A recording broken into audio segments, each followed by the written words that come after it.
The brain makes its own cholesterol. It has its own machinery.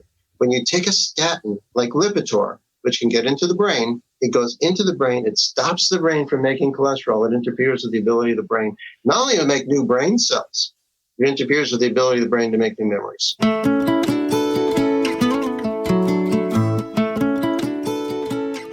From the Weston A. Price Foundation, welcome to the Wise Traditions podcast for wise traditions in food, farming, and the healing arts. We are your source for scientific knowledge and traditional wisdom to help you achieve optimal health. And now here is our host and producer, Hilda Labrada Gore. Hey, Hilda here. More than 200 million people around the world, including children, take statin drugs for heart health. Unfortunately, evidence indicates that statins lead to a host of health issues and don't actually help with the heart after all. If cholesterol-lowering medications are not the answer for a healthy heart, what is? This is episode 397, and our guest today is David Diamond, a neuroscientist who was prescribed statins and decided to do a little research for himself on cholesterol and heart disease. He found flawed studies using deceptive statistics that convinced him to run in the opposite direction, away from pharmaceuticals. Today, he discusses with us his findings, why he is convinced that we need to question the narrative around cholesterol, and he offers concrete ideas for what to do to keep the heart healthy and strong without prescription medications. Before we dive into the conversation, I want to invite you to give us your feedback on this show. We've set up a survey so we can find out what you like, what we should change to make the show even better, and what you feel neutral about. Whatever you do, tell us what you think. When you fill out the survey, and it only takes a couple of minutes to do so, you will automatically qualify to win the new Weston A. Price Foundation book on the 11 dietary principles. I'll put a link in the show description to make it easy for you to take the survey. You can also just find it on our website on the About the Show page regarding the podcast. And thank you in advance for your feedback. And a quick word of thanks to our sponsor, Maritime Seafood Company. Maritime Seafood Company ships sustainable, wild-caught seafood directly to your door. All of their seafood is frozen at the time of harvest, packed in eco-friendly packaging, and delivered to your door within 1 to 2 days. Talk about fresh. So eat well and wild, and with the full assurance that you're supporting small family fisheries that have your health and the health of the environment in mind. Our family loves this seafood. I just ordered more of their shrimp and crab cakes. The seafood is so delectable and sustainably caught, as I may have already mentioned, and packed fresh. It's so good on all the levels, so order yours today. Go to maritimeseafood.com. That's Maritime, MARITHYME, seafood.com, and use the discount code WestonA for 10% off your first order. That's maritimeseafood.com, MARITHYME, seafood.com. Eat wild and well. This is Hilda Labrada Gore, and you're listening to Wise Traditions. Welcome to Wise Traditions, David. Well, thanks for having me on your show. I'll never forget a few years back, I would hang out with a friend of mine. We were both in our 30s, and he would be like, oh my gosh, Hilda, I'm losing my mind. It must have been all the drugs I did when I was into rock and roll in the 20s. But he also told me, David, that he was on statins because his family had a history of heart disease. And I thought, gosh, you're 35. Why are you on statins? And then I came to find out later that statins can play a role in poor cognitive function. Is that right? Oh, that's absolutely right. Yeah, there are clinical studies showing that. He probably was told you have high cholesterol, your family has a history of heart problems, so we're going to put you on these statins. What's the issue with cholesterol? Here at the foundation, we're always saying it's actually good for you, but talk to us about it as if we knew nothing. Well, first I should say, your friend at 35 on statins doesn't surprise me. They're actually putting children on statins now, and it's been supported by the American Pediatric Association. But again, the idea is that what you'll get from the American Heart Association and most cardiologists is that cholesterol is this sticky substance. It sticks to your arteries, blocks your arteries. And so you need to reduce cholesterol as much as possible, really almost from birth. And that way you'll live a long, healthy life without heart attacks. And that's completely wrong. How did you get involved in this issue about cholesterol and diet and health in the first place? So my expertise is in biology with a specific expertise in neuroscience. And I've been a neuroscientist for over 40 years. And that really was my focus, study the brain and memory, in fact.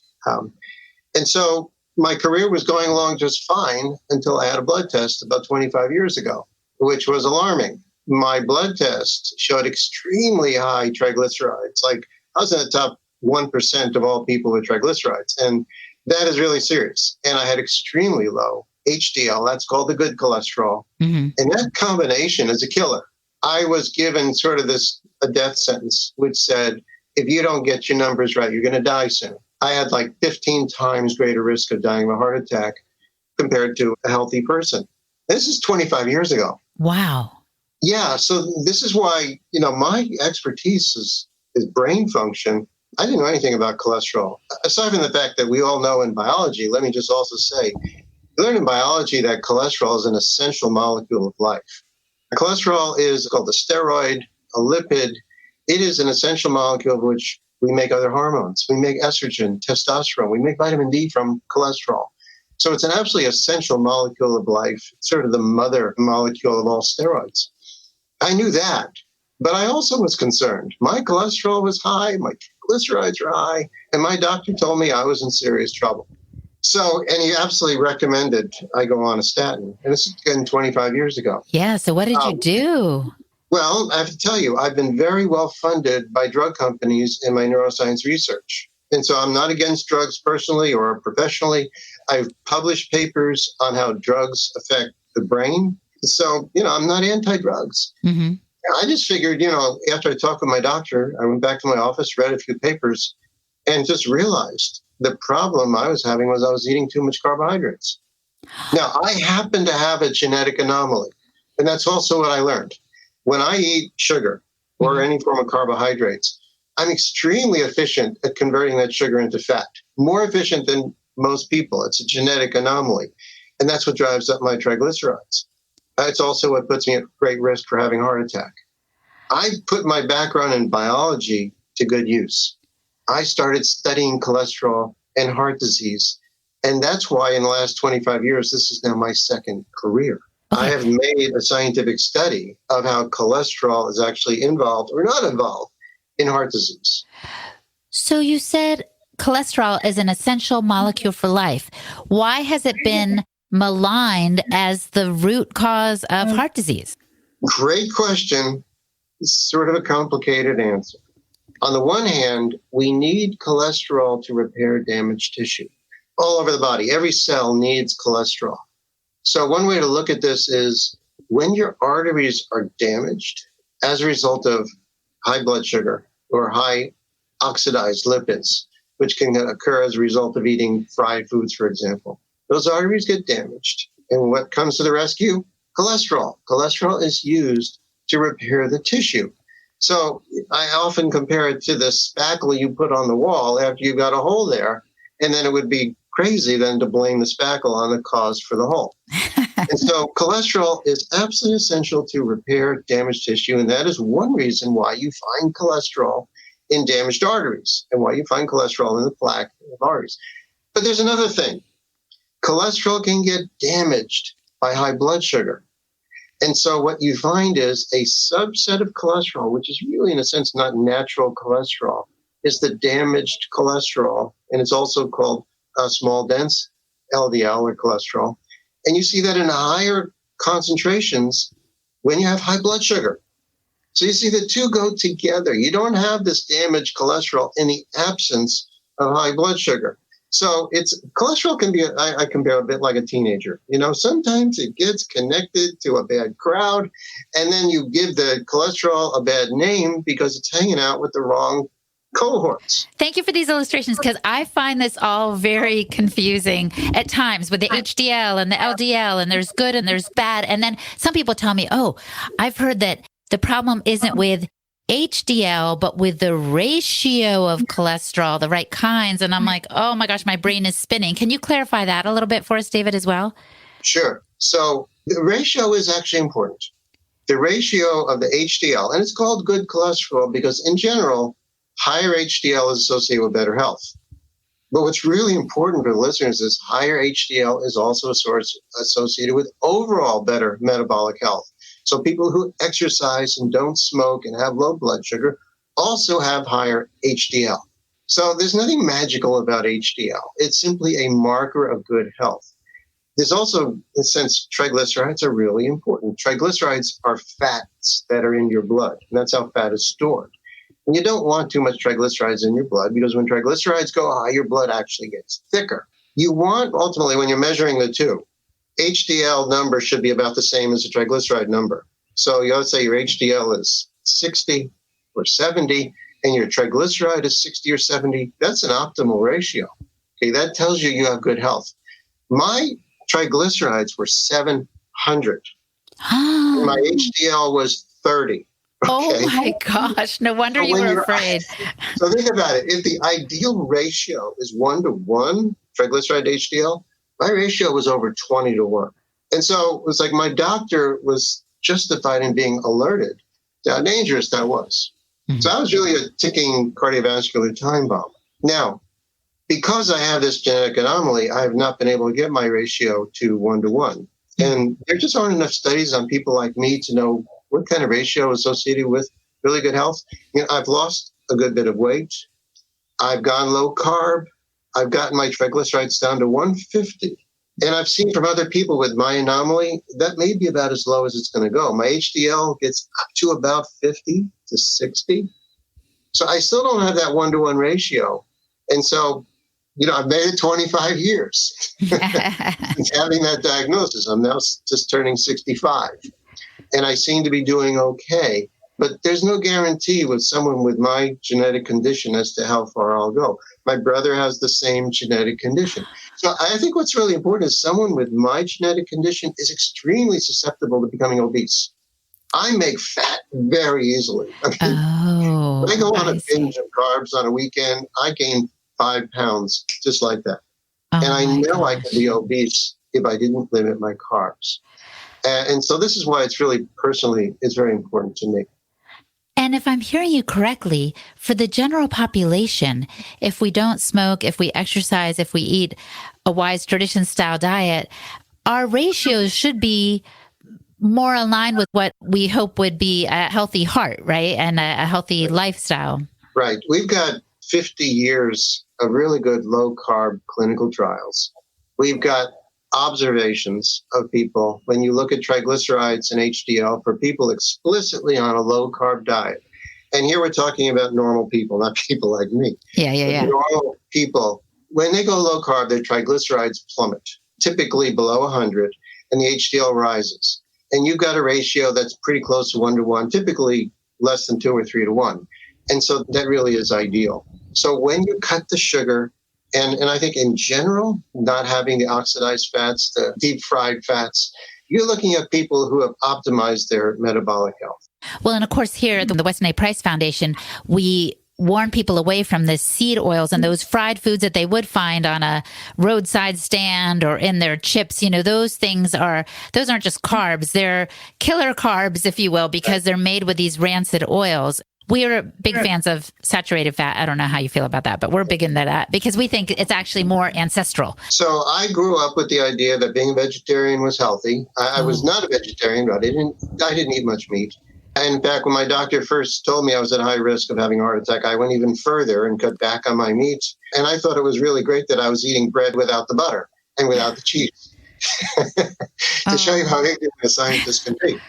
And so I grew up with this idea, and it's really in my research, and I've given talks on this and I've published papers on this, that I completely agree with Wise Traditions, that saturated fat has been demonized, that all forms of natural saturated fats are very healthy for you, including the tropical oils. And I think this is in part, this is just personal, this is philosophy. You've got vegetarians that are demonizing saturated fat, and you've also got a financial interest in which tropical oils have been demonized in large part because they're primarily saturated fats and because the U.S. doesn't produce much in the way of saturated tropical oils. So it's a political, socioeconomic battle as well. And talking about financial gain leads us to statins, right?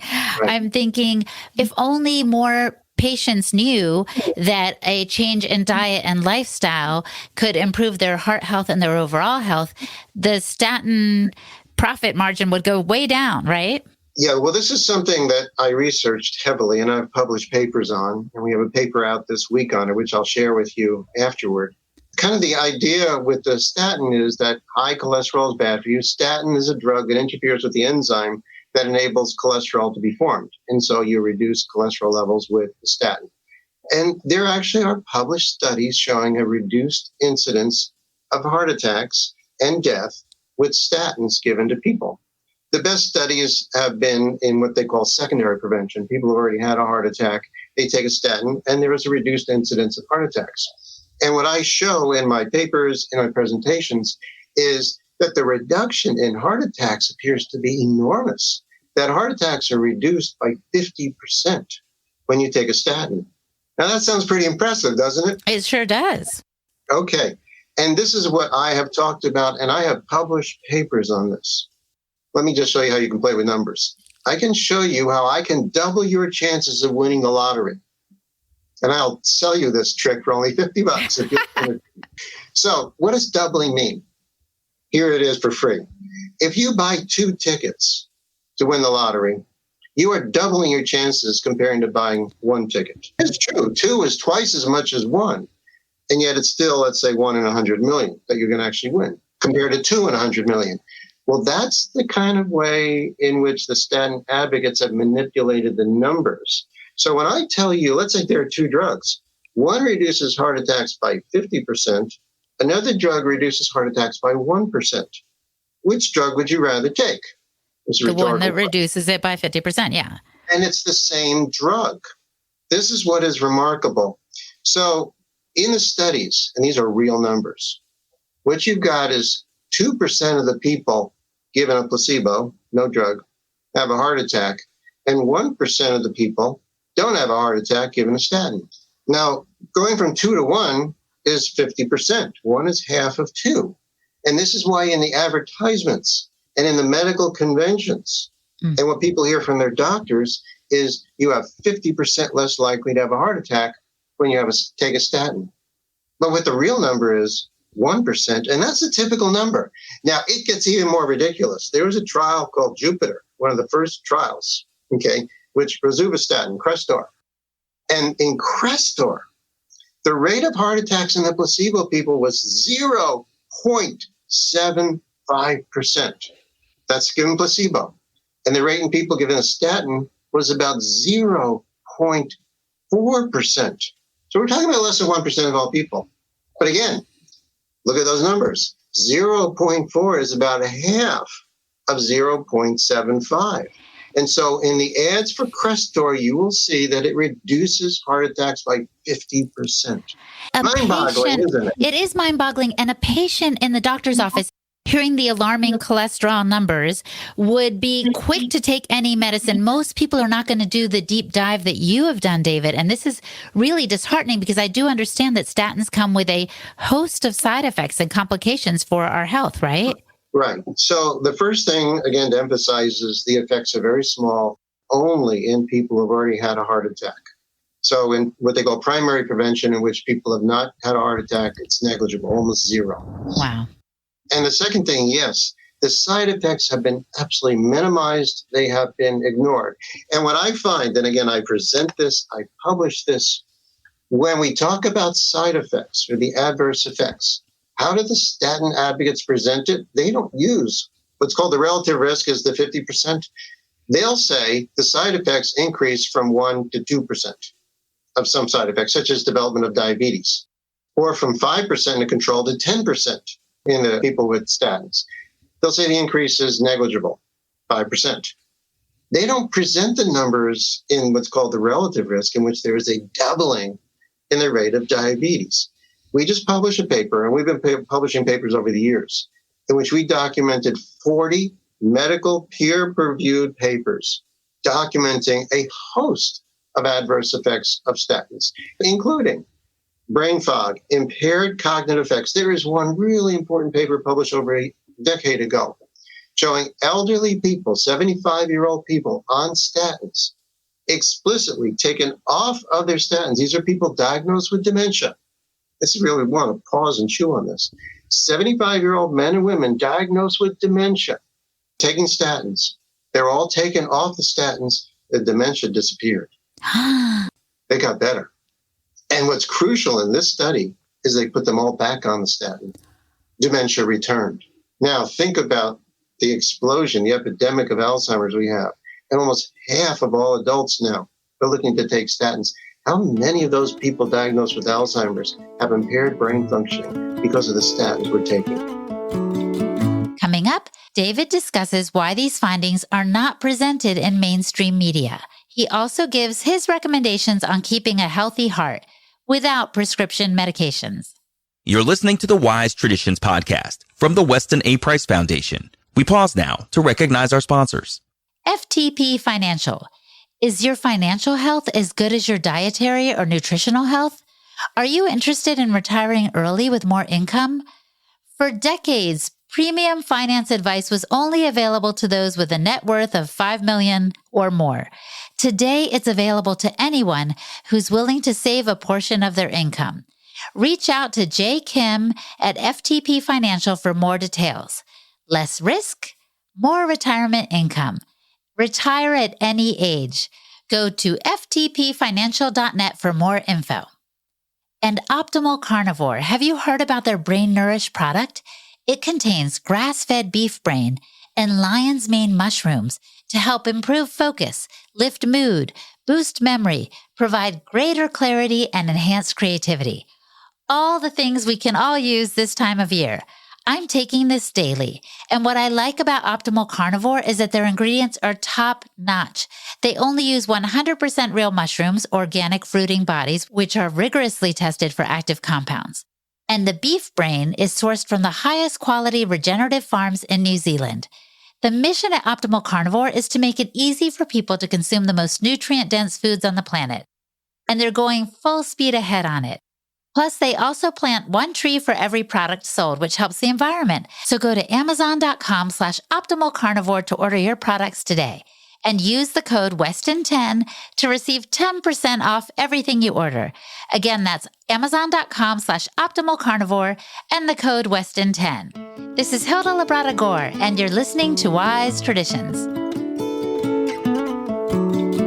What's really important is the brain is unique. The brain makes its own cholesterol. The brain needs cholesterol to be able to make new brain cells, make new synapses, and to make memory. And so the brain has control over its cholesterol. And the brain is what's called the blood-brain barrier. It can keep drugs from getting into it. And so many of the statins are not able to get into the brain. And what's interesting, it's the statins that can get into the brain that interfere with the ability of the brain to make cholesterol. Those are the statins that produce cognitive deficits. And we published a paper about a decade ago on this. And the study that showed the reversal of dementia, primarily it's the drugs that can get into the brain. So I want you to think about this. The brain makes its own cholesterol. It has its own machinery. When you take a statin like Lipitor, which can get into the brain, it goes into the brain. It stops the brain from making cholesterol. It interferes with the ability of the brain not only to make new brain cells, it interferes with the ability of the brain to make new memories. That is the drug I'm pretty sure that my 35-year-old friend was on. Lipitor, the most widely prescribed He statin. couldn't think straight. And plus, he was 35 again, keep in mind, fairly young. He had joint pain. That is, along with cognitive deficits, joint pain is extremely common. There has been a great effort by the statin advocates to say this isn't real, that it's all in your head. It's called the nocebo effect, which is you've been told statins will cause joint pain, therefore you have joint pain. It's all in your head. Well, it's not all in your head. It's in your joints. It truly does interfere with muscle function. It causes muscle atrophy, which then ultimately impairs kidney function. So there's studies showing kidney injury associated with statin use. You've got impaired liver function, potentially even heart failure related to statin use. And there's an epidemic of heart failure now. And along with the wise traditions, I think what's really important to appreciate is the heart depends to a great extent on ketones. Ketones nourish the heart as well as the brain. And the ketones, again, are produced as a result of a very low carb diet. So this is information. Now, when you talk about mainstream media basically is a financial business. Mainstream media, when we're talking about networks, you're not going to have me interviewed on networks, and you're not going to hear about this kind of information on mainstream media. You're hearing this pretty much in social media, but in general, this isn't in mainstream media, because how could you have someone like me talk about this and then right afterward have a commercial for Lipitor, right? So it's not going to happen in mainstream media, but we are getting our message out in social media and in my publications and publications of other really good people in the medical literature. Well, I can't wait to get some of those studies in our show description. We'll put them in as a kind of footnote, or at least a link to your sites that people can dive in for themselves.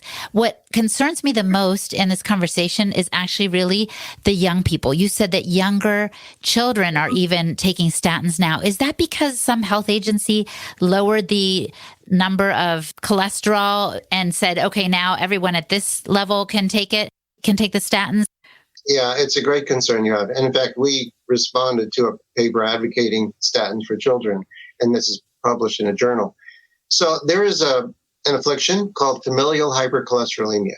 And these are people who have a genetic anomaly in which they don't bind cholesterol very well to their membrane.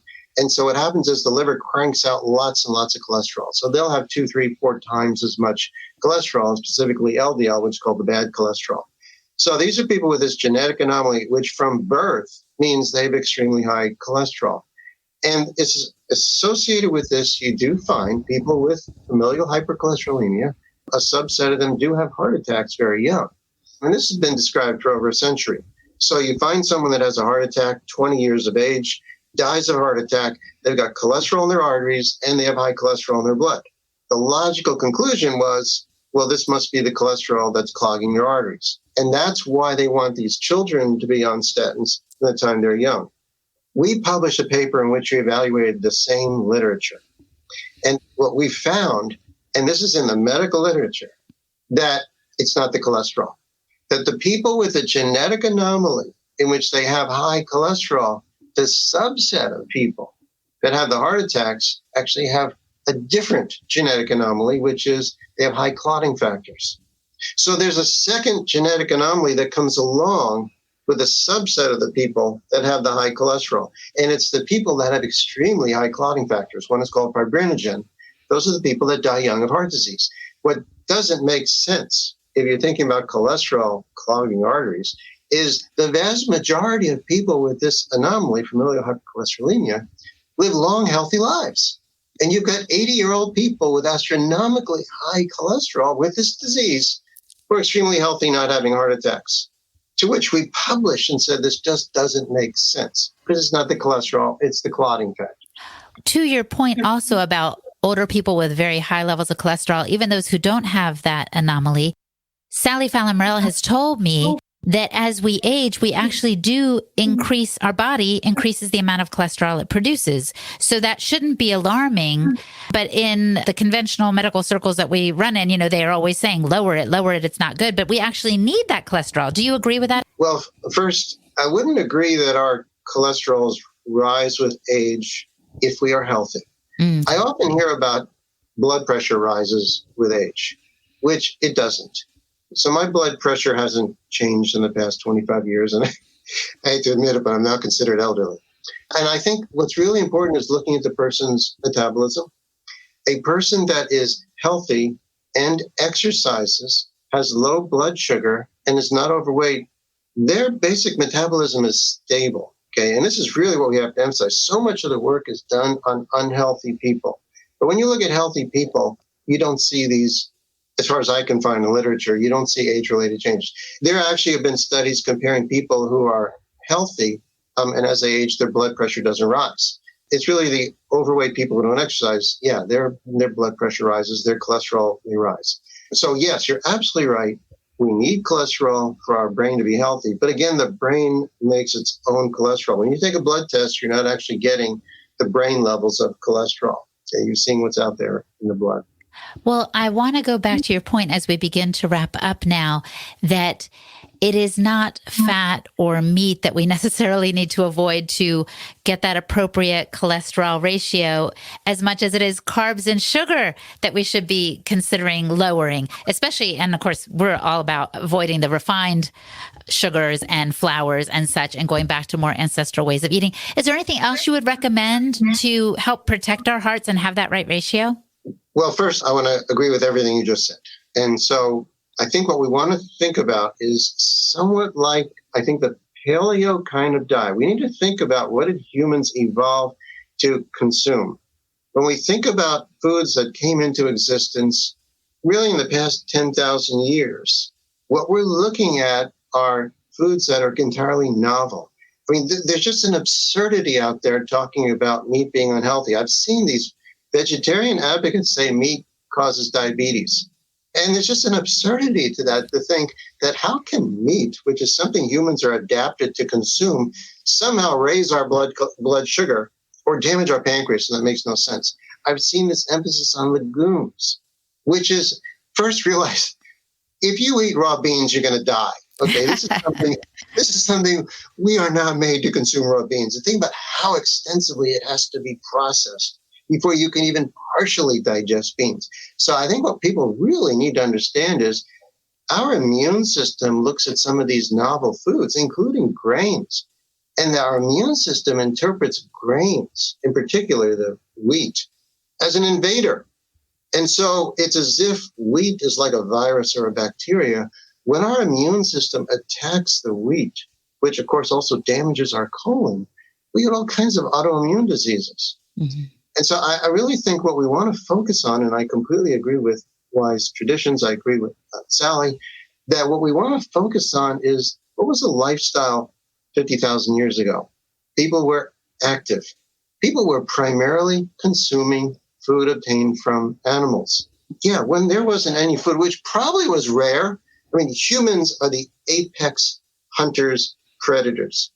Probably what drove our evolution was that we were humans are so incredibly good at killing animals, far superior than any other creatures around. Animals appear to have gone extinct wherever humans went. So there probably weren't long periods of starvation in which we were dependent on eating fruits and vegetables. And even then, there really weren't much in the way of fruits and vegetables available to us, nothing like what you see in the supermarket. So absolutely, I'm an advocate for thinking about what was human life 20, 30, 50,000 years ago. It was basically consuming, to a great extent, animals. And of course, if it can be pasture raised, it's far healthier, than one that's not. And even for vegetarians, I emphasize to people, you can have eggs and cheese and animals don't have to die for that. Find pasture raised chickens, eat eggs and cheese, you get lots of nutrition from that. And it's far better than being a vegan. So as far as what I recommend to remain heart healthy, it's just so simple. Don't smoke. Eat pasture-raised animals. Don't eat grains. I mean, just basically eliminate grains. Don't follow for the foolishness about legumes being healthy for you. Follow essentially. Now, a subset, I do want to add this, a subset of people I do think have a problem with dairy. Dairy is a relatively new food for our species. And I do think there are some people that don't respond well to dairy. And I think they just need to be sensitive to what they're reacting to, because dairy is something that resulted from a domestication of animals, which is relatively new. So ultimately, I think you need to think about how do you respond to certain foods? Don't take anti-inflammatories. Realize if you're sedentary and you're overweight and you're eating crap, you say, well, I have inflammation. I'll take a drug to reduce my inflammation. No, change the core factor that's causing you to be unhealthy. Change your diet, change your lifestyle, which is a heck of a lot harder than just taking a pill. But I always say to people, you don't find good health in a pill. Change your diet, change your lifestyle. Here it is, 25 years later, I've never taken a statin. I never will. And I don't take any medication at all. So I feel very fortunate to have had a background in biology that's enabled me to get here 25 years later to be able to talk with you and share what I've learned. Wow. And also for the listener, because they can't see you like I can, this man does not look like he's 60-something. He just looks great. So thank you for these words of advice. Now I just have two more questions for you, David. Besides your website, can you give me some links that I can stick in the show description so that people can find resources and study some of these things for themselves? Sure. I'll send you a lot. Okay, awesome. And if the listener could just do one thing to improve their health, just one step in that direction of maybe being less sedentary or changing their diet, what would that first recommendation be for them from you? Exercise is good, but it's not the antidote to a bad diet. People sometimes think, well, I'll exercise and I'll lose weight and I'll get healthy. Yes, exercise is good, but it won't enable you to lose weight by itself. And so, although I advocate for exercise, it is secondary to minimizing your carb consumption. And understand, we're not just talking about refined sugar, which of course is bad. I think making that change to reduce food that will raise your blood sugar. I do recommend getting a continuous glucose monitor for people. You can see that increase in blood sugar. I was surprised at how high my blood sugar went if I had bread or cereal. So you can get this prescribed by a doctor. I think the first thing is realize eating bread or potatoes. And, people think sweet potatoes are great. Sweet potatoes are still going to raise your blood sugar. So the first thing to target is any food that will raise your blood sugar. And so that's, of course, refined sugar. That's bread. That's potatoes. Reduce anything that will raise your blood sugar. If you can, give up the grains, which will reduce the inflammation. That's the primary thing. And sure, get out, enjoy life, be active. I love it, David. Thank you so much for this conversation. It's really been fantastic. Thank you, Hilda. It's been a pleasure. Our guest today was David Diamond. Follow him on Twitter at LDL Skeptic. And I'm Hilda Labrador, the host and producer of the Wise Traditions podcast for the Weston A. Price Foundation. Look for me on my YouTube channel, Holistic Hilda, and on Instagram at Holistic Hilda. And for the transcript for this episode, visit our website, westonaprice.org, and click on the podcast page. And now for a recent review from Apple Podcasts. El Glute Love had this to say: nutrition for the ears. I am so glad to have found this podcast. I've followed the Weston A. Price Foundation for about a year, but only recently did it dawn on me to see if they had a podcast. It is fantastic. I've loved all of the guests and all of the views they bring. El Glute Love, thank you so much for your review. It really means a lot to us. And you too can leave us a rating and review on Apple Podcasts. Just go to the app or go online, click on ratings and review, give us as many stars as you like, and tell the world what you think of the show. It will certainly help attract new listeners. And thank you so much for listening, my friend. Stay well. Hasta pronto. On behalf of the Weston A. Price Foundation, thanks for listening. We have many free resources to support you on your health journey. Visit westonaprice.org to find podcasts, articles, videos, and more. You can also find a local chapter near you for help in finding sources of great food. We invite you to support the Foundation's mission of education, research, and activism by becoming a member. Thanks again, and take care. Wise Traditions is a project of the Weston A. Price Foundation for wise traditions in food, farming, and the healing arts. The content on this podcast is provided for informational purposes only and is not intended to substitute for the advice provided by your doctor or other healthcare professional. It is not intended to be, nor does it constitute healthcare or medical advice.